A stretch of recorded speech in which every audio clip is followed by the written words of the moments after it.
Mr. Bumbles was a man of extraordinary bad luck. If there was a banana peel on the street, his foot would find it. If there was a bird overhead, his hat was its favorite target. But the biggest disaster of his life occurred on a bright Monday morning when he decided to cook his own breakfast.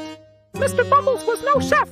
His idea of a gourmet meal was toast, burnt with butter, melted into a strange puddle, and an egg, hopefully still edible. That day, however, he decided to go all out. Pancakes, eggs, toast, coffee, and a fruit salad. What could possibly go wrong?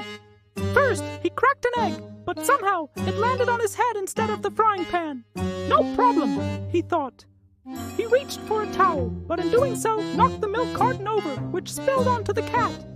The cat naturally jumped in terror and landed in the flour bag, transforming into a small, angry ghost.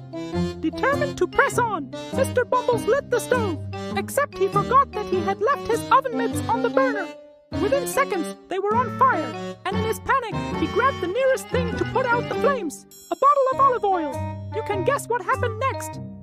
The stove erupted into a mini firestorm, smoke alarms blared, and his neighbor Mrs. Perkins, a former firefighter, burst through the door with a fire extinguisher.